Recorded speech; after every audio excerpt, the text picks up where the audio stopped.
Thank you so much.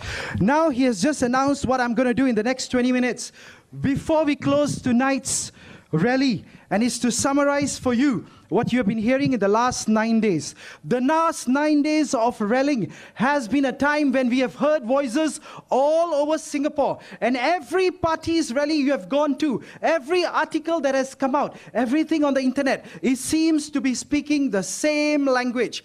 Every constituency, every opposition party that has stood up have been saying something very similar. So it cannot be that just very few people in certain parts of Singapore are in pain. But because you hear the same things everywhere, it seems that Singaporeans all over the country are facing the same problems. Am I right? Yes. So we only have 20 minutes. In this 20 minutes, I'm going to summarize for you not only the problems, because you already have heard the problems enough times, but in the next 20 minutes, we're going to put forward to the government which is coming into power next. And like I said earlier, it does not matter how many parties are voted in, because whoever comes into power, we will all promise to work together. That's our first promise. We will all work together regardless of our party. Say yes. Yes, because our goal is never to destabilize Singapore. Each and every one of you, each and every one of us, each and every one of us is first and foremost a Singaporean. Say yes.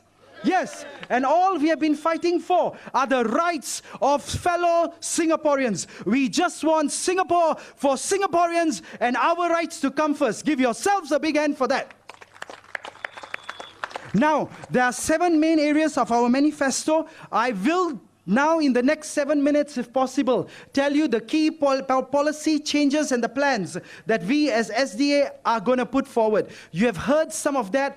These plans from everybody. You have heard them at our rallies. You have heard them on our online portals. But it is important as you walk home from today, I want you to bring these last part of summary back, because we are not just a party that opposes for the sake of opposition, but we have a think tank that has been working on alternative party solutions, alternative policy matters, and most importantly, we never make sure that they only benefit the economy while putting down the lives of Singaporeans. But for SDA, it is important that any policy that brings up the economic benefits to people of Singapore must also balance itself by taking care of the lives of Singaporeans. Say yes.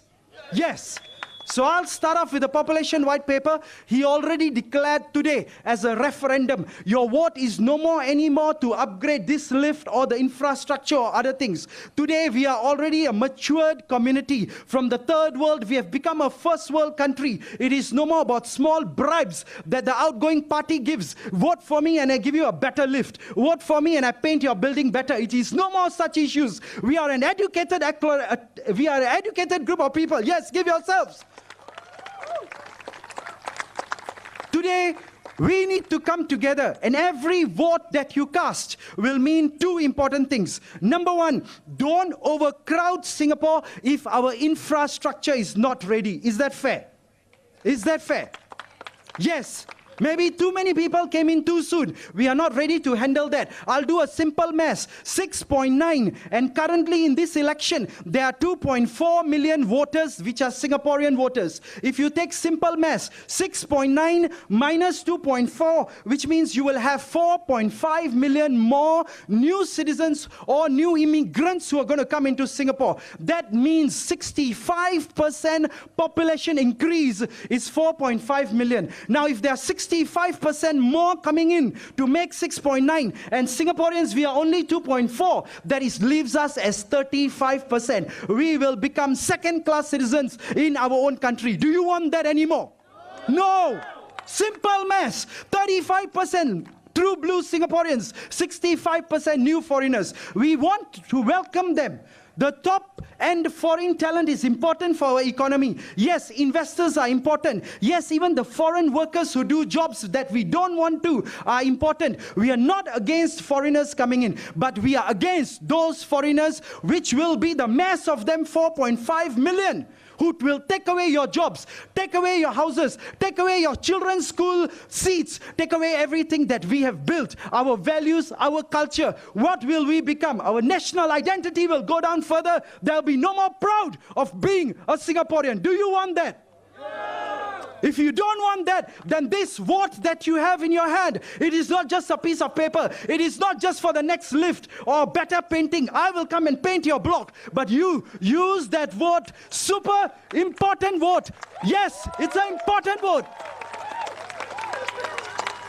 The power is in your hands. Look, people, we can come back every 4 years, 5 years, 6 years. We can stand here, we can come up with the best policy matters, best policy papers. But if we do not have those votes to support us, if we do not have the mandate from all of you, there is nothing much we can do, except every few years we make noise, they listen to it, and then they make small changes to just make you happy. But if the fruit is spoiled, if the fruit has insects, you spray something there. Yes, you will kill that insect for a while, but the problem was not with the fruit. The problem was down there in the roots. And until and unless we settle the problems that are being faced by Singaporeans at the root level, they will never disappear. Say yes. Yeah. So SDA proposes, we welcome foreigners, but don't take our jobs away. We welcome foreigners, teach us the talents that we need. We welcome foreigners, bring in the investments. And we also welcome foreigners who help us do some jobs that we don't want to do. But please, do not make us a minority. This vote that you have in your hand is a referendum to tell the outgoing party, too much is too much, enough is enough. We want our power back. Say yes. Yes. Number two, yes, I know we have an aging population. I know childbirth is important. And I also want to tell you this. If you bring in people who are already in the middle age, because when they come in, they can work. Soon, in 10 to 20 to 30 years, they are also becoming an aging population. So we have an aging population problem. We bring in middle-aged people, they become a double aging population problem. Do you see the big double problem? Yes, so we need to encourage childbirth. SDA proposes that. Or if you want to bring some babies in, that will be much better. Why? Adopt children. Singaporeans who want to, if you can afford it, adopt children from all over the world. Teach them the values that we were brought up with. Teach them the Singaporean values, so when they grow up, they can be proud Singaporeans too. Say yes.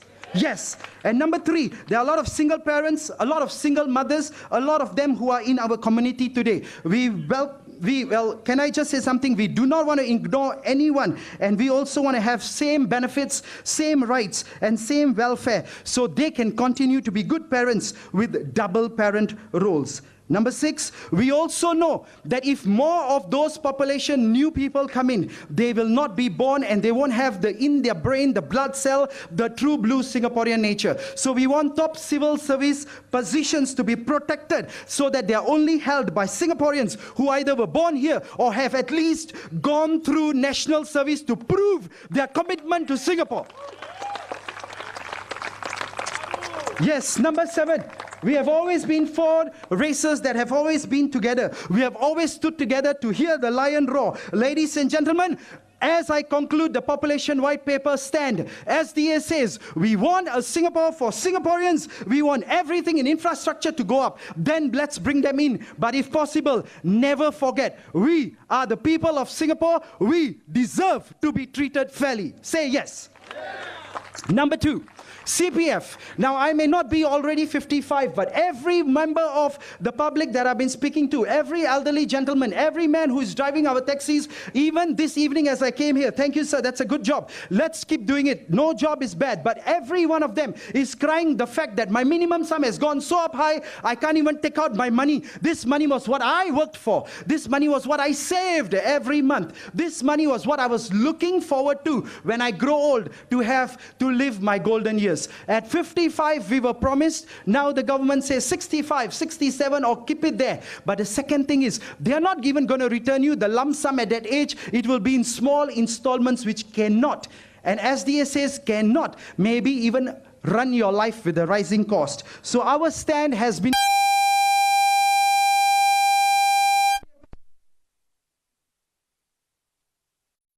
Say yes. Yes.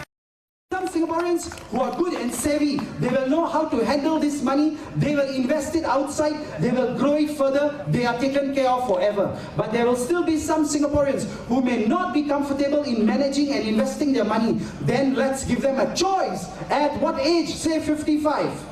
55. Give them a choice that if they feel more comfortable with the government taking care of their money, let it roll for that group of people. But it shouldn't be that nobody sees their money at 55. Turn to your neighbor and say, I am ready to take care of myself at 55. Turn to your neighbor. Yes. Turn to your other neighbor and say, we are responsible citizens. Yes. That's right. Okay. Wonderful. Give him a... Now, number two, the one other reason why we always don't have enough money at 55 is because the returns we are being given for the most amount of money is only 2.5. Now, if you've been reading the internet, if you've been reading other articles, you know they are using our money. Whose money? Our money to reinvest and get better returns, much more. Some people say 6, some people say 16% return. Now, ladies and gentlemen, good for them if they're good investors. Use our money, reinvest it. But all we ask for is give us a better return on the larger part of our CPF, because more we get back. We use the profit. Can I just say something? Listen very carefully. We use the profit to pay off for our HDB houses. We use the profit to pay for healthcare. We use the profits, the higher profits. And as we can do that, our minimum sum will remain in CPF. Our capital money that we save every month will remain in CPF and will never go dry. Are you with me there? Yes, yes, yes. And this is what we need. The principal amount should not be just spent to pay for all these expenses, but the profits on our money. So CPF is important. The second thing I want to say today, very easily, as you see my team getting ready to come forward, the second thing is your vote is the referendum that we want our CPF to be returned at 55. Say yes. Yes. Now the last few steps, very good, thank you. The last few things that we have, HDB prices have been going up. HDB homes are supposed to be a place where we come back to, a place where after working the whole hard day, it is a place for us to rest in. It's a place for loveness. It's a place for a family to come together. I like that laughter, sir. I mean, if you want to have more babies, you need to come back with enough energy to produce them too. Say yes. Yes, but when the stress of our homes is going up, when everything is going up and the cost of a HDB block is so high, young people say, I cannot afford it. Or even if I can afford it, I spend the rest of my life paying for a smaller and smaller home. Now, is that fair? No, it's not fair. So another referendum vote. You have to cast the vote for us so we can be your voice in Parliament and fight for all these issues. Give yourself a big hand for that. Now, this is supposed to be a public housing scheme. A public housing scheme must be exactly that. A housing that is affordable by the public. But you see, BTO prices are going up. You only get houses as people say, I want more. Of course, don't let us common Singaporeans fight with each other. A public housing scheme should be exactly that. Affordable housing for all Singaporeans. Say yes. Yes. And the last but not least that I'm going to touch on is healthcare. Although I have two more issues which are very important. And last one will be your education for your children. But you heard earlier, we have already given you summaries on the healthcare. We advocate that the Medisave be totally liberalized so that the money can be used for all your outpatient clinic treatments. Last rally in Punggol, you heard about this guy. He did not tell his family. For those of you who missed it, let me just give you the 1-minute summary. He was so ill. He was vomiting blood at the coffee shop. His friends saw it. They wanted to call an ambulance, but he said no. Why? Because he said, if I go into hospital, I can't touch my Medisave, I can't touch my money in there, but my family will be more burdened just because I am sick. His son wrote a letter to us. I can show that to you. But he said, I rather die than be a burden to my family. Now, do you think that is fair? Say no. No. And I tell you, that man died with $50,000 in his Medisave account, which he couldn't use when he was still alive. So we say to this, we want it to be liberalized, we want mental health to be looked into, and we also want, most importantly, no more healthcare issues for Singaporeans. We work hard for this country. We want to have our health back so we can bring back money for our families. Give yourself a big hand if healthcare is important. Yes. Number 5, public transport system. You heard last morning, Punggol already had a 3-hour problem. Enough of your friends in Punggol are fed up. I tell you, I was standing there. I didn't even have to give them any more flyers. All of them said, be green. Pal Singh, save the money. We already know what we're going to do. You don't have to give me a flyer. My family's votes are all with you. Give them a big round of applause. They are fed up, people. Enough time. And then they don't even announce now, cover it up during election time. But we'll tell you something, these are ongoing problems. And unless you vote for us, no one's going to be anyone, no one's going to be the voice that's going to fight for this. So we say to you, it is taxpayers' money. They buy new buses, they buy new MRTs, give it to a private company to make profits. But that is not fair. We either want the government to get back control of all the transport system, make it better, or open it up for tender so there is more fights. Say yes. Yes. And the last two are very touching. Why? Because as parents, you have a responsibility to bring your money home. But today, employment seems to be a big issue, especially for Singaporeans above 40. Getting a job is already difficult, but keeping that job is even more difficult. But the worst thing is, the cost of living has gone up so high that the money that's coming in doesn't seem to be enough. If you face that problem, give yourselves a big hand and say, we need a change. We need a change. We need a change. I already spoke about this. CECA, as one example, is an agreement. Yes, it's an agreement with other countries. It helps the economy, but it is not fair to Singaporeans. It is disadvantageous to us. So we urge the new government, and if you give us your vote, we will be part of that government. We will go to foreign countries. We will write agreements, but our agreements will be fair agreements. First, to the people of Singapore and not the outsiders. If they cannot do fair agreements, move aside. We are ready to take over. We are ready. Move forward. And because in the last 5 minutes, I'm going to cover the last thing. And I'll tell you something. You see the boards. We are ready to be your voice. We are ready to be a better government for Singapore. Give yourselves a big hand. And last but not least, the 7th part of our manifesto is talking about education. Ladies and gentlemen, our children are our future. But today, we see stress on the faces of young ones. It is very sad. Go back to the time, and you also can move closer because I'm going to end off with something very important. Go back to the time when you were a child. You still had a childhood. But look at our little children today. Do they have a childhood? Thank you, sir. He said it's school, school, school. We did our research. Kids are spending more than 9 to 19 hours extra after school on homework. I don't want to talk about the money that is being spent on tuitions. Is there something wrong with our education system that they need to spend so much extra time? Yes, parents, we don't blame you. You want your kids to do the best. You want your kids to be someone and something. We know that, and we want every child to be the best child. But I tell you the problem. The problem is when you tell every child that you have to pass this exam, otherwise you're good or otherwise you're so bad. 2 things happen. Listen to this carefully, and I end off with the education part. 2 things happen. The kids that do well in school, they have a false sense of achievement. They think they are much better. They think they are the elites. On the other hand, the kids that don't do well in school, their self-esteem is damaged for life. They grow up thinking, we have got no future. They also had a future. Just because they didn't pass the streaming exams well, doesn't mean they don't have a future. So SDA says very clearly, number 1, abolish that streaming papers via standardized testing, because everybody has a different talent. Say yes. Yes. It is our children. Why kill their self-esteem and young? When they grow up, they won't even have that confidence. If they have the confidence, let's leave the confidence in them, because then they will grow up to be good citizens. They will grow up to do other things. They will bring back money for you and me when you and I are old people. Say yes.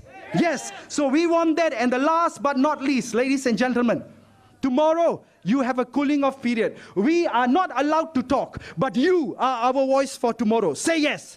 Yes. Tomorrow, we are not allowed to post anything on the internet because as part of the rules of election. But you have the phones. You have the internet. Post everything. Go door to door for us. Tell your neighbors. Tell everybody, we need a change. What do we need?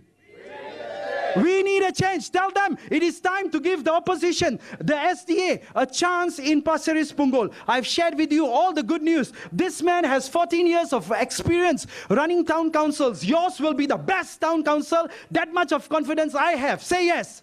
Yes. And we also have within our teams people of all strengths. We will be your voice in parliament. But no point if we make this kind of rallies every 5 years, but we don't get your votes. So may I ask you to just close your eyes for 1 second. Just for 1 second.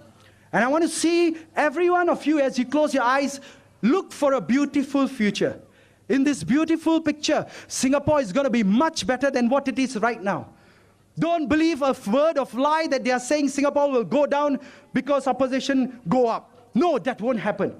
Yes, that's nonsense. You are right, sir. And as you close your eyes, I want you to project the most beautiful energies. Know that Singapore will be much, much better in the next 50 years. Say yes.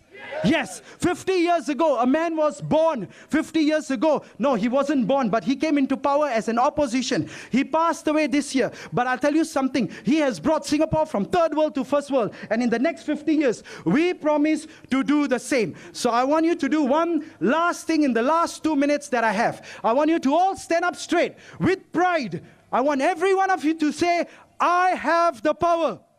I have the power. Turn to your neighbor, say, you have the power. You have the power. Turn to the next neighbor, say, use your power. Use your power. We have already declared this is a referendum. A referendum means your vote will be counted. Your vote is important. It is a secret vote. You don't have to fear anything. But when you cast the vote, just like you dreamed for a better future, know that your vote, if you vote for us, will give Singapore a better future. Say yes. Yes. Yes. Say vote for SDA. Vote for SDA. And in the last 1 minute, let's say it together. No to 6.9 million white paper. On the other side, look at the other one and say, give us back our money at 55. And I want to end off with this. Everyone repeat, say we. The citizens of Singapore. We already said the pledge at the start, so you don't have to do that because I'm not saying the whole pledge. But I'm bringing you to the last 3 words in the last 30 seconds that I have. Why did I bring you back to the pledge? Because when it was written with 3 goals in mind. So as to achieve happiness, prosperity, and progress for the nation. Ladies and gentlemen, I thank you for your time in the last many days that you have come. I thank you for your energy. And in the last 10 seconds, I want you to go out there, be our voice, so we all can achieve happiness, prosperity, and progress for the nation. Vote for SDA!